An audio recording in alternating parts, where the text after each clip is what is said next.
नमस्ते, good morning, Suprabhatam. मेरा नाम आनंद सिंह है और आज मैं आपको एक विशेष शिक्षा में जो एलिमेंट मिसिंग है या शिक्षा में जिस चीज़ की आवश्यकता है, अभाव है, उस बारे में कुछ चर्चा करने आया हूं। और ये प्रयोग मैं राजीव गांधी नवोदय विद्यालय, कस्तूरबा गांधी नवोदय विद्यालयों में पहले से कर रहा हूं, लेकिन इसकी आवश्यकता महसूस हुई कि कुछ और विद्यालयों से जुड़ा जाए और इसके लिए वर्चुअल क्लास एक बहुत अच्छा माध्यम है।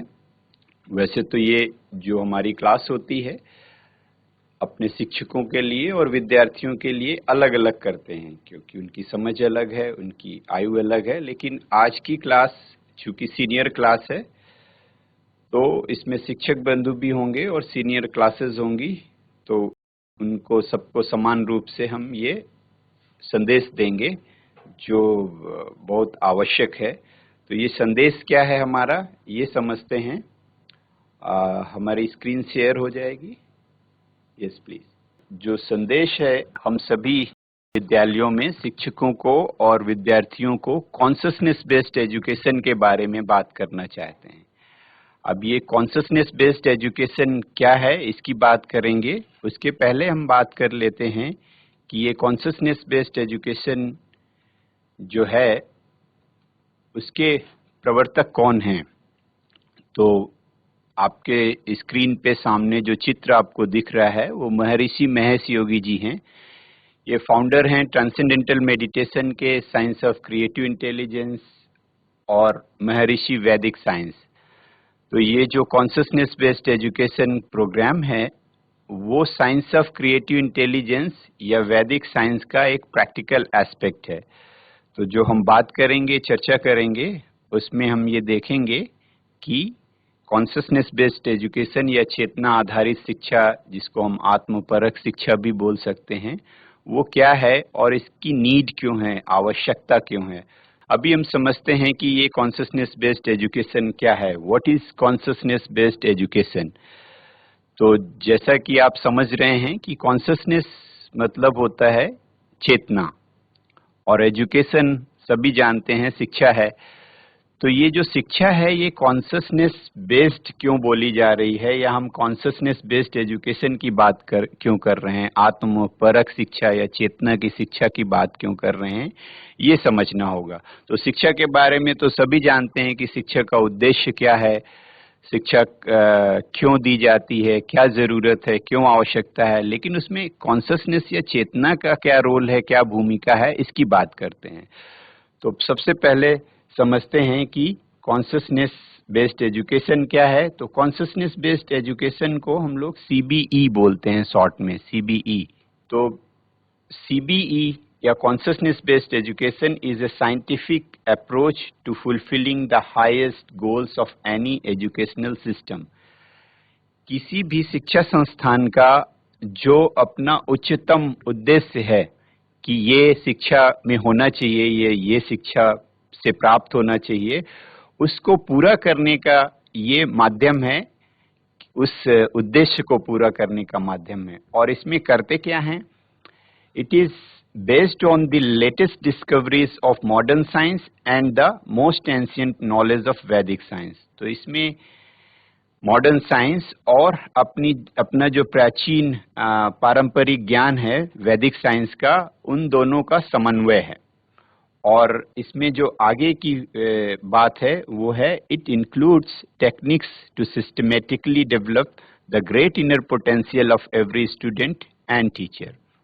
तो इसमें हम कुछ टेक्नोलॉजी या टेक्निक्स देते हैं या विधियां या प्रोसेस बताते हैं, जिससे बहुत सिस्टमेटिक तरीके से, क्रमबद्ध तरीके से बच्चे यानी स्टूडेंट्स, विद्यार्थी और शिक्षकों की जो अंतर्निहित शक्ति है या पोटेंशियल है वो निखारी जा सके या बाहर लाई जा सके, है ना।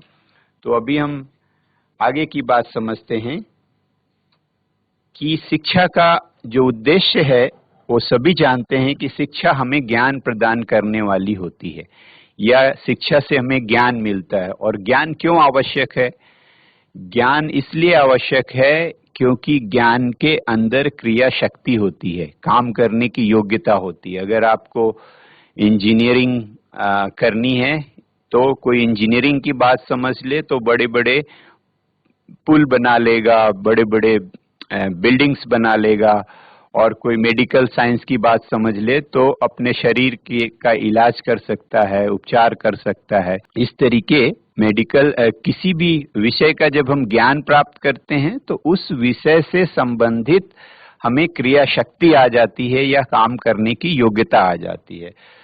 तो शिक्षा का उद्देश्य भी यही है कि ज्ञान देना, है ना। तो ये शिक्षा ज्ञान कैसे प्रदान कर रही है और इस ज्ञान को हम कैसे लेते हैं, इसको समझाने के लिए मैंने आपके स्क्रीन पे एक चित्र बनाया है, एक पावर पॉइंट प्रेजेंटेशन दे रहा हूं। तो आप सभी चित्र देख रहे होंगे, ये स्लाइड है और इस स्लाइड में आपको 3 बातें दिख रही हैं, 3 घटक या 3 तत्व दिख रहे हैं। ये शिक्षक ये नॉलेज के लिए या ज्ञान के लिए उत्तरदायी हैं। तो पहला क्या है? पहला तो नोवर है, नोवर, ठीक, ज्ञाता बोलते हैं, तो ज्ञाता है। और दूसरा क्या है? दूसरा है प्रोसेस ऑफ नोइंग, और तीसरा है नोन। तो जब हम ज्ञान लेना चाहते हैं तो क्या करते हैं? किसी किताब को पढ़ते हैं या कोई हमें पढ़ाता है, तो वो नोन है, हमारा गे है। और एक हमारी प्रोसेस होती है कि हम कैसे पढ़ रहे हैं, क्या तरीका है उसका, और एक पढ़ने वाला होता है। तो ये जो 3 तत्व है, नोवर, ज्ञाता, प्रोसेस ऑफ नोइंग यानी ज्ञान की जो प्रक्रिया है, और नोन जिसको जानना है या गे बोलते हैं। तो ज्ञाता, ज्ञान की प्रक्रिया, और गे, जब तीनों आपस में मिलते हैं तो ज्ञान या नॉलेज हम प्राप्त करते हैं या ज्ञान उत्पन्न होता है। और ये जो ज्ञान है, अगर ये तीनों घटक आपस में नहीं मिल रहे हैं तो ज्ञान प्रॉपर या अच्छे से नहीं हो सकता। तो अभी हम क्या बताना चाहते हैं आपको, ये थोड़ा सा समझें। हम ये बताना चाह रहे हैं कि हमने अपनी शिक्षा पद्धति में जो अपना सिलेबस है, कंटेंट है, सामग्री है, उसमें हमने बहुत सारा अचीवमेंट किया है, उपलब्धि की है। और इसमें हमने तरह तरह के सिलेबस डिजाइन किए हैं कि बच्चों को ये पढ़ना चाहिए, विद्यार्थियों को ये पढ़ना चाहिए। अभी हमारे समय की डिमांड ये है, अभी इस वाले विषय का ज्यादा चार्म है, आने वाले समय में ये विषय ज्यादा अच्छा होगा, डिमांडिंग होगा। तो इस तरीके से हम अपने उपयोगी जो सिलेबस हैं या कंटेंट है या सामग्री है या विषय है, उनको पढ़ते हैं, ठीक।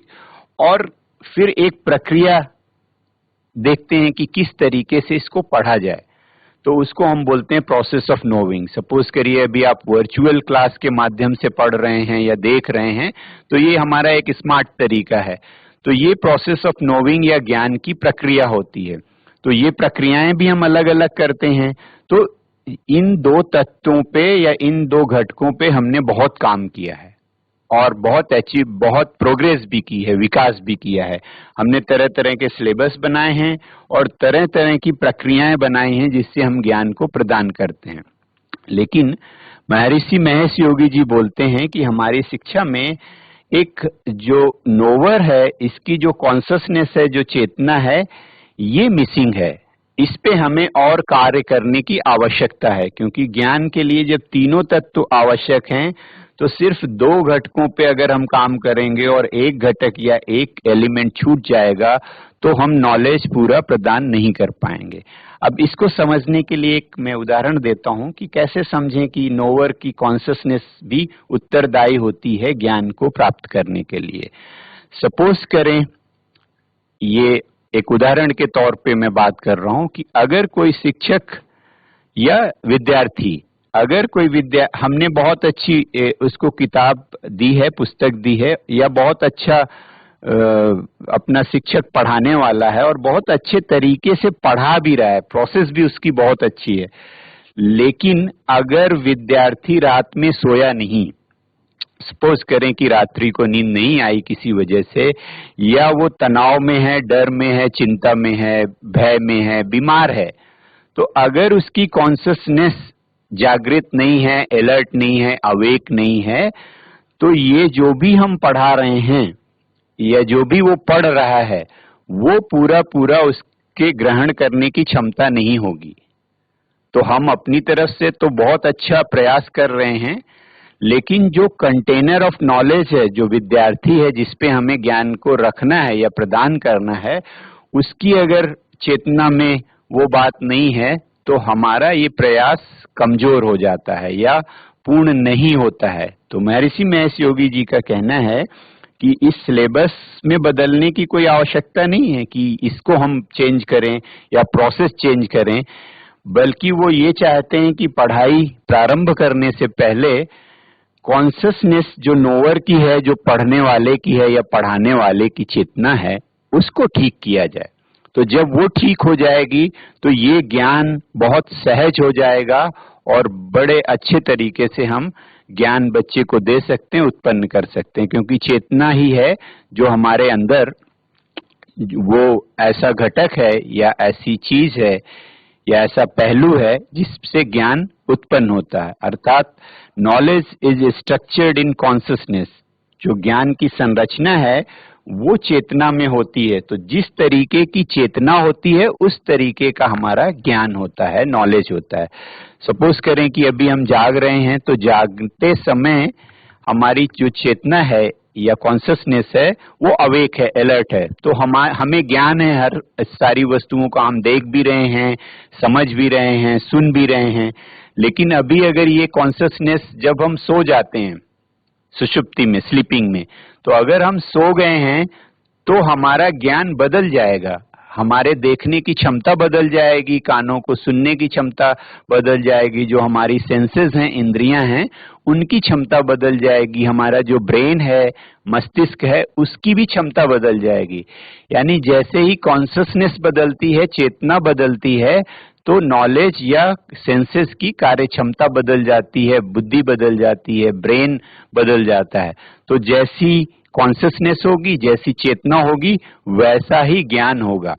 तो ये चेतना का आपको एक उदाहरण है कि हमारे अंदर ऐसा एक तत्व है जो बाहर की चीजों को संभालने के लिए जिम्मेदार है। तो जैसा वो होता है वैसा ही बाहर की दुनिया होती है, बाहर का ज्ञान होता है।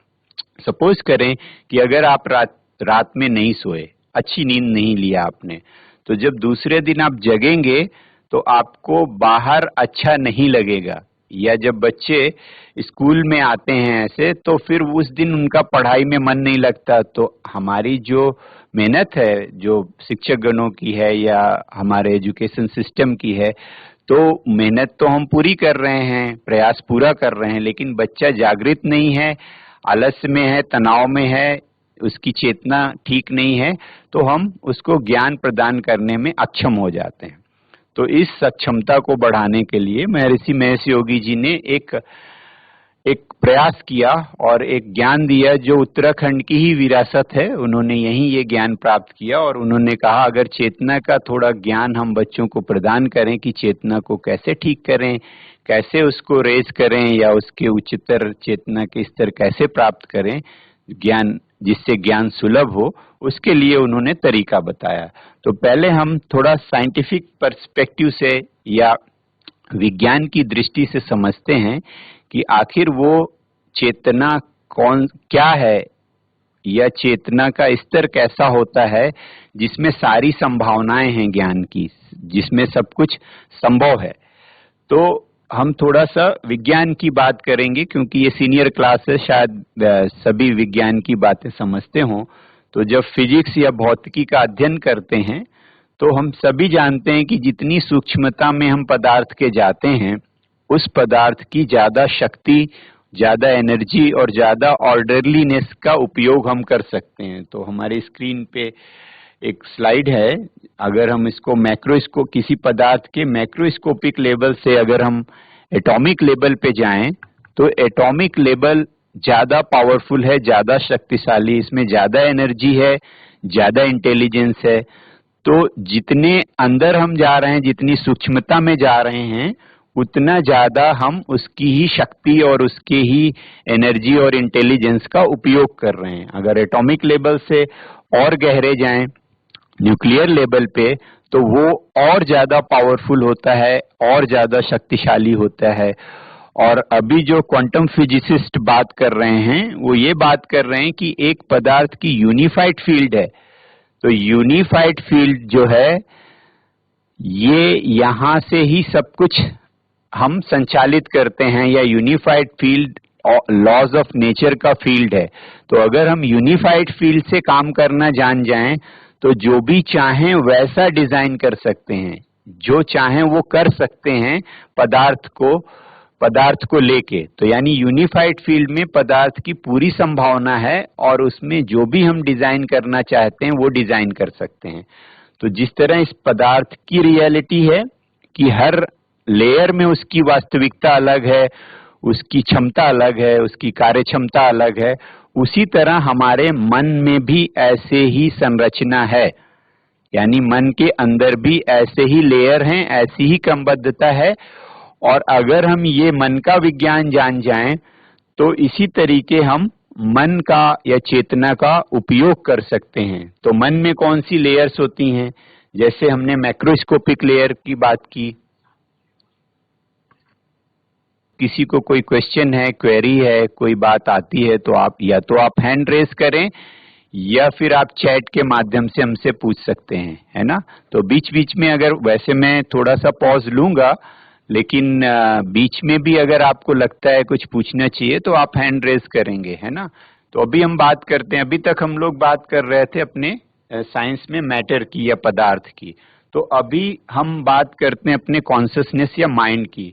तो जिस तरह हमने देखा कि पदार्थ में बहुत सारी लेयर्स हैं, बहुत सारे स्तर हैं, वैसे माइंड में भी लेयर हैं। माइंड के पहले लेयर को हम बोलते हैं बैखरी, फिर मध्यमा, पश्यंती, और ये एक आत्मा है, सेल्फ है, बीइंग है। तो जैसे जैसे हम मन में अंदर जाएंगे वैसे वैसे मन की भी शक्ति बढ़ेगी, एनर्जी बढ़ेगी, इंटेलिजेंस बढ़ेगी, ऑर्डरलीनेस बढ़ेगी। तो ये हम चाहते हैं कि हम मन के सबसे अंदर वाले या सूक्ष्मतम लेवल का उपयोग करें, जिसको हम प्योर कॉन्शसनेस या आत्मा बोलते हैं। तो उसमें ज्यादा एनर्जी होगी और इसी को हम प्योर कॉन्शसनेस या विशुद्ध चेतना बोलते हैं। यानी ये मन का वो क्षेत्र है जहां मन बहुत प्योर होता है, यानी उसको चिंता नहीं होती है, परेशानी नहीं होती है, डाउट नहीं होता है, ड्वेलिज्म नहीं होता, उसको डर नहीं लगता। मन का अगर ऊपरी भाग हम इस्तेमाल करते हैं तो उसमें चिंता होती है, डर होता है, परेशानी होती है। तो हम ये चाहते हैं, महर्षि महेश योगी जी ने एक साइंस दिया और उन्होंने कहा कि जो हमारा योग की पद्धति है, महर्षि पतंजलि ने भी इसकी बात की कि जो योग की पद्धति है उसके द्वारा हम क्या कर सकते हैं, उसके द्वारा हम अपने जो ऊपर वाले मन को हम अंदर ले जा सकते हैं। कहाँ ले जा सकते हैं? प्योर कॉन्शसनेस या विशुद्ध चेतना में। और वो प्योर कॉन्शस या विशुद्ध चेतना उसी तरीके है जैसे यूनिफाइड फील्ड, जो साइंस यूनिफाइड फील्ड के बारे में बोलता है कि यूनिफाइड फील्ड में सभी प्रकृति के नियम कार्य करते हैं, तो वो बहुत बड़ा काम कर लेते हैं। जैसे सूरज का निकलना, ग्रहों का घूमना, पौधों का बढ़ना, ये सब कौन कर रहा है?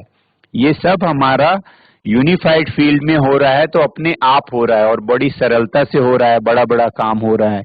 तो ऐसे ही अगर मन यहाँ से प्योर कॉन्शसनेस से काम करना सीख जाए तो हमारे काम भी बहुत अच्छे होने लगेंगे और प्रकृति के नियमों का हम उपयोग करने लगेंगे, बहुत अच्छा सामर्थ्य आ जाएगा। तो देखते हैं योग के जरिए हम कैसे ले जा सकते हैं उसको। योग के जरिए हम अपने मन को एक प्योर कॉन्शसनेस बनाते हैं, ये एक विधि है। और जब मन यहाँ आ जाता है तो उतना ही शक्तिशाली हो जाता है जितना हमारा क्या है, यूनिफाइड फील्ड। जो साइंस यूनिफाइड फील्ड के बारे में बोलती है वही योग बोलता है कि मन को अगर हम यहाँ ले जा पाएं और यहाँ स्टेब्लिश करके, स्थापित करके काम कर पाए तो उतनी क्षमता और उतनी योग्यता आएगी हमारे मन में जितनी यूनिफाइड फील्ड में होती है ना। तो महर्षि महेश योगी जी ने कहा कि ये आत्मा या सेल्फ या बीइंग या यूनिफाइड फील्ड है माइंड का, अगर ये स्टैब्लिश करेंगे तो ज्यादा अच्छा हम पढ़ सकते हैं और ज्यादा अच्छा ज्ञान प्राप्त कर सकते हैं। इसको महर्षि पतंजलि ने समाधि नाम दिया और योग की एक छोटी सी परिभाषा दी। तो हम लोग योग के शिक्षक हैं और योग सिखाते हैं। तो योग के जो जनक हैं या फाउंडर हैं वो महर्षि पतंजलि हैं। महर्षि पतंजलि का नाम आपने सुना होगा। उन्होंने योग की छोटी सी परिभाषा दी है, योगश्चित्त वृत्ति निरोधा, यानी योग की जो स्थिति है या योग कब होता है, इसमें इंग्लिश में लिखा है yoga is the complete settling of the activity of the mind.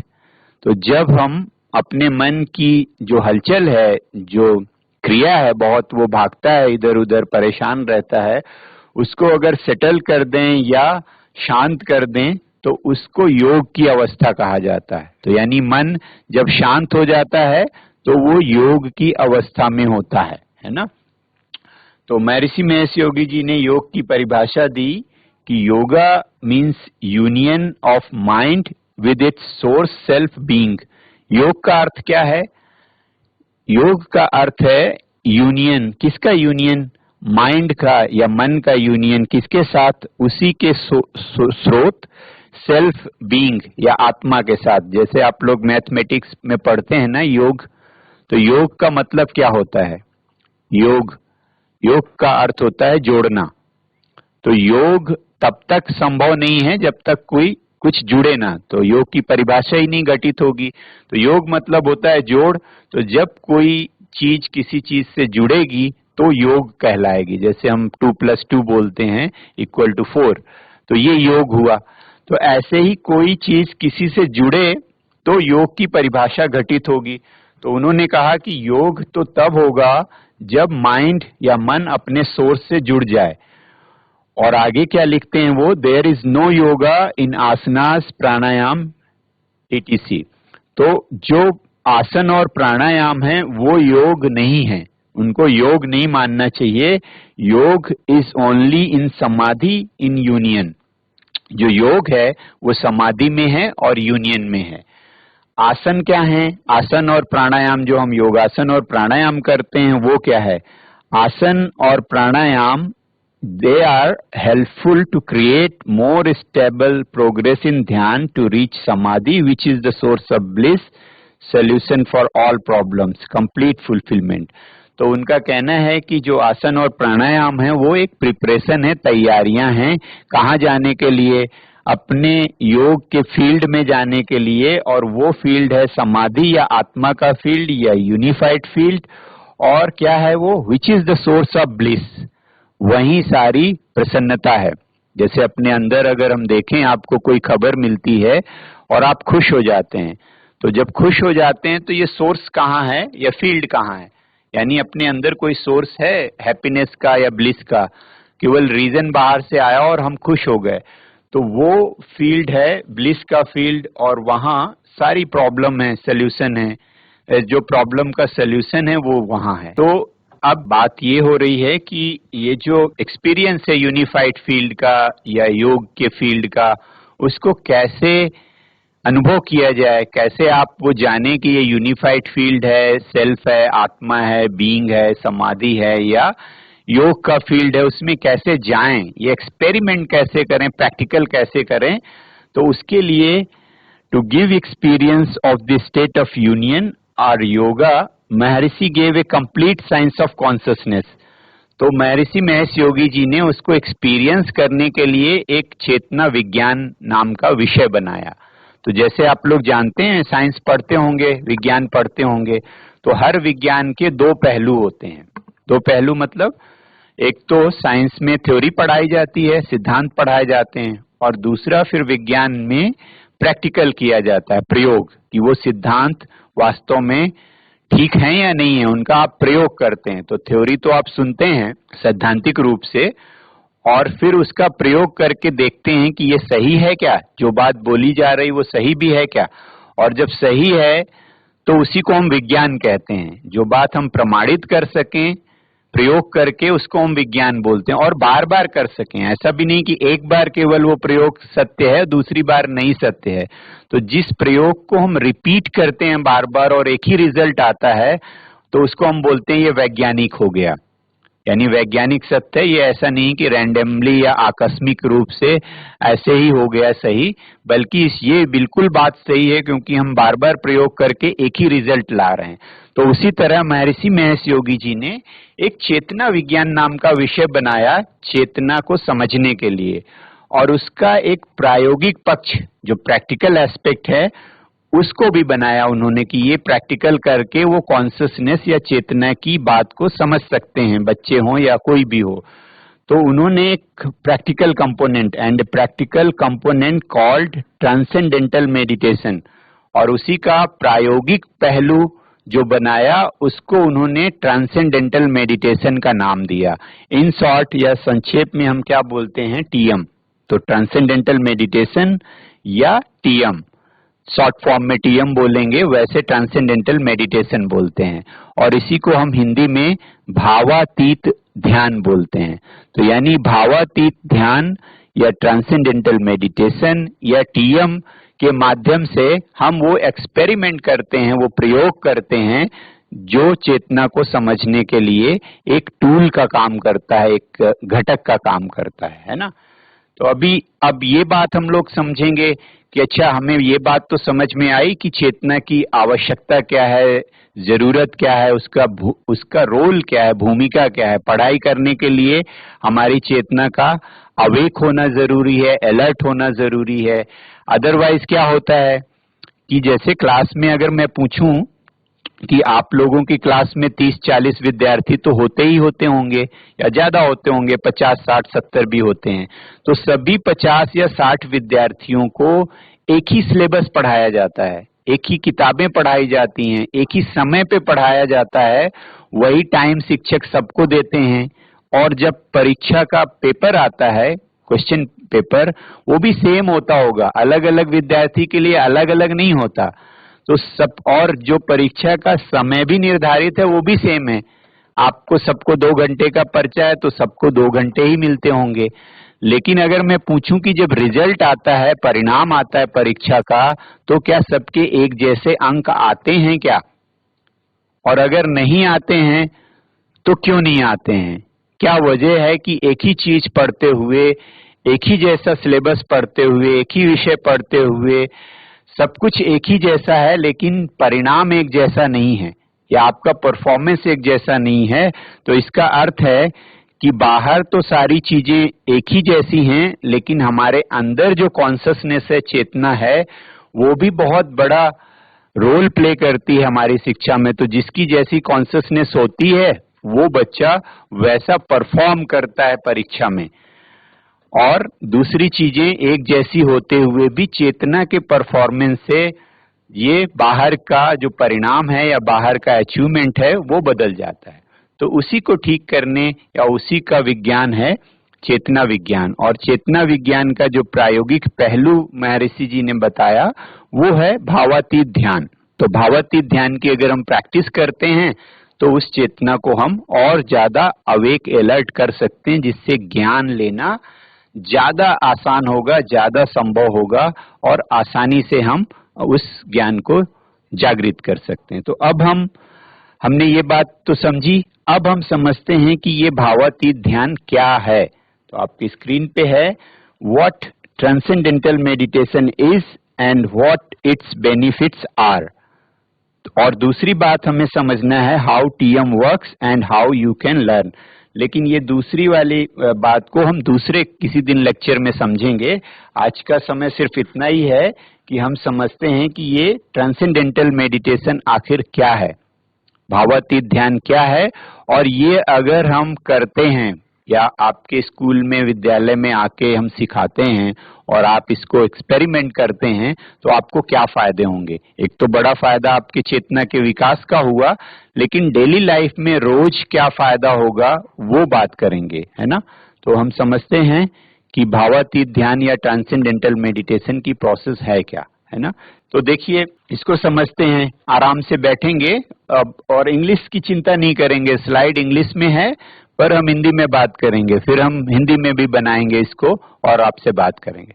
तो जो ट्रांसेंडेंटल मेडिटेशन या भावातीत ध्यान है उसकी प्रैक्टिस कैसी है? Simple, natural and effortless. तो यानी बहुत सिंपल है, बहुत नेचुरल है और एफर्टलेस है। एफर्टलेस मतलब होता है प्रयासहीन। जैसे पौधे हैं, पौधे को बढ़ाने के लिए हम सिर्फ पानी डालते हैं, बाकी वो सिंपल, नेचुरल और एफर्टलेस तरीके से बढ़ता है। कोई ऐसा नहीं कर सकता कि जल्दी बड़ा कर दे। जल्दी बड़ा करने के लिए हम सहायता कर सकते हैं, लेकिन बिना किसी एफर्ट के पौधा बड़ा होता है, वो अपने आप ही होता है। तो वैसे ही ट्रांसेंडेंटल मेडिटेशन अपने आप ही होता है, उसमें बहुत ज्यादा प्रयास की आवश्यकता नहीं है। दूसरा क्या है, इजी टू लर्न। जब हम लोग सीखेंगे इसको, बहुत इजी होगा, बहुत सरल होगा, इंजॉयबल है, बहुत आनंददायक ये प्रैक्टिस होगी। और कैसे करना होगा आपको जब करेंगे, उसके लिए है done sitting comfortably with eyes closed. आपको जैसे आप लोग बैठते हैं क्लासेस में, चाहे चेयर में बैठे या नीचे बैठे, कहीं भी कंफर्टेबली बैठना होता है। कंफर्टेबली मतलब आराम से। इसमें कोई मुद्रा नहीं बनानी होती कि आपकी कमर सीधी रहे या गर्दन सीधी रहे या आप इस मुद्रा पे बैठें। जैसे आपको कंफर्टेबल लगता है वैसे बैठते हैं और आंख बंद करके कितनी देर की प्रैक्टिस करते हैं, 15 से 20 मिनट की। तो जो शिक्षकगण हैं वो 20 मिनट की करेंगे और जो विद्यार्थी हैं उनका थोड़ा समय कम होता है, 15 मिनट का। तो 15 से 20 मिनट की ये टेक्निक होगी या प्रोसेस होगी, ट्वाइस ए डे।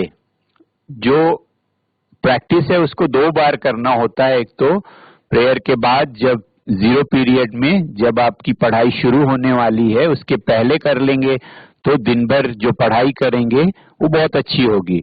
और फिर स्कूल से जाते समय अगर कर सकते हैं तो बहुत अच्छा होगा। आप दिन भर की जो थकान है या दिन भर का जो तनाव है आप स्कूल में छोड़ के जाएंगे या वहां पूरा करके जाएंगे, तो घर में जब पढ़ाई करेंगे तो घर में अच्छी होगी। तो 2 बार करने की ये प्रक्रिया है, मॉर्निंग में और बाद में आफ्टरनून में या इवनिंग में घर करते हैं तो। और जो सबसे अंतिम बिंदु है इसका है वो है does not require any change in life style और बिलीफ्स। भावातीत ध्यान के लिए ऐसी कोई आवश्यकता नहीं कि आप अपना जीवन शैली बदलें, यानी आप सफेद कपड़े पहने, कि आप ये खाना ना खाएं या आप ऐसे ना रहें। आपकी जो भी जीवन शैली है उसको करते हुए इसको आप सीख सकते हैं। ये ऐसा कोई सन्यासी बनने का कोई वो नहीं है कि आप योगी बने, सन्यासी बने, जंगल में रहें, इस तरह की प्रोसेस नहीं है, या कोई बूढ़े लोग हों वही करें या रिटायर्ड लोग करें। तो इसको महर्षि महेश योगी जी ने कहा कि जब ये साइंस है, विज्ञान है, तो जैसे मेडिकल साइंस होती है वो कोई रिलीजन पे बेस्ड नहीं होती। भले बैकग्राउंड हमारा कहाँ से आया, योग किस रिलीजन से आया, वो एक अलग बात है, लेकिन योग को करने के लिए या मेडिटेशन को करने के लिए कोई रिलीजन बेस्ड नहीं है, क्योंकि ये माइंड का साइंस है, मन का विज्ञान है। तो जैसे मेडिकल साइंस शरीर का विज्ञान है, तो अब आपसे अगर मैं पूछूं कि आप मेडिकल स्टोर जाते हैं या किसी डॉक्टर से मिलते हैं जब आप बीमार होते हैं, तो क्या आप अपना रिलीजन बता के दवा लेते हैं क्या? कोई अपनी जाति बताता है या धर्म बताता है? कोई ऐसी कोई साइंस में ऐसी कोई व्यवस्था नहीं है कि अलग अलग धर्मों के लिए अलग अलग बातें होती हैं। तो जैसे मेडिकल साइंस में अगर बुखार है तो आप जाते हैं, कहते हैं हमें दवा दीजिए, और बुखार की गोली लेते हैं, आप उसको खाते हैं और बुखार ठीक हो जाता है। डजंट मैटर कि ये बुखार किस धर्म के व्यक्ति को है, लेकिन सारे शरीर को या सारे लोगों को ठीक करने के लिए मेडिकल साइंस एक ही तरह ट्रीटमेंट देता है। तो वैसे ही माइंड का या मन का भी एक विज्ञान है। तो मन के विज्ञान को भी जब हम फॉलो करेंगे तो ऐसा नहीं है कि कोई हिंदू है तो उसके लिए काम करेगा, मुस्लिम है तो नहीं काम करेगा, या ईसाई है तो नहीं काम करेगा, ऐसा कुछ भी नहीं है। जैसे मैं आपका जो बल्ब जल रहा है आपकी क्लास में, एडिसन ने बनाया, लेकिन ये सिर्फ एडिसन के फैमिली के लिए नहीं जलता है, ये तो कोई भी स्विच ऑन करेगा तो उसको लाइट देगा। तो इसी तरीके जो अपना जो ये वैदिक साइंस है वो सबके लिए काम करता है। तो कोई भी वो प्रैक्टिस करेगा तो वही रिजल्ट आएंगे जो हम बता रहे हैं। और इसके लिए आपको ना रिलीजन बदलना है, ना लाइफ स्टाइल बदलनी है, ना खाना बदलना है, ना रहना बदलना है। तो ये बहुत बड़ी बात महर्षि महेश योगी जी ने बताई, जिससे पूरी दुनिया में इस चीज को एडॉप्ट किया गया और सारे दुनिया के सारे कंट्रीज के लोग इसको करते हैं। जब आप इंटरनेट में देखेंगे तो आपको पता चलेगा कि भावातीत ध्यान जो टेक्निक है कितने देशों में कितने लोगों द्वारा अपनाई गई है और क्या क्या बेनिफिट्स होते हैं, है ना। तो अभी हम लोग थोड़ी सी बात कर लेते हैं बेनिफिट्स की। तो अभी तो हम लोगों ने जो बात की, कॉन्शसनेस की बात की, और इस कॉन्शसनेस को ठीक करने के लिए ट्रांसेंडेंटल मेडिटेशन एक जरिया है, उसकी बात की। अगले क्लास में हम बात करेंगे कि इसके बेनिफिट्स क्या हैं और हम इसको कैसे सीख सकते हैं, सीखने के लिए हमें क्या चाहिए होगा, क्या जरूरतें होंगी या क्या आवश्यकता होगी। तो अभी तक कोई क्वेश्चन है तो आप कर लें, फिर अगली क्लास में भी हम क्वेश्चन कर सकते हैं। अगली क्लास में हम इसके आगे बात करेंगे। तो कोई बात है, कोई क्वेश्चन है तो आप हैंड रेज करें या चैट में बात कर लें। ठीक है, तो अगर कुछ होगा आप नोट करके रखें, अगले सेशन में हम लोग बात करेंगे। ठीक है, very good. So thank you so much for joining. आप लोग आए, इसके लिए बहुत बहुत धन्यवाद।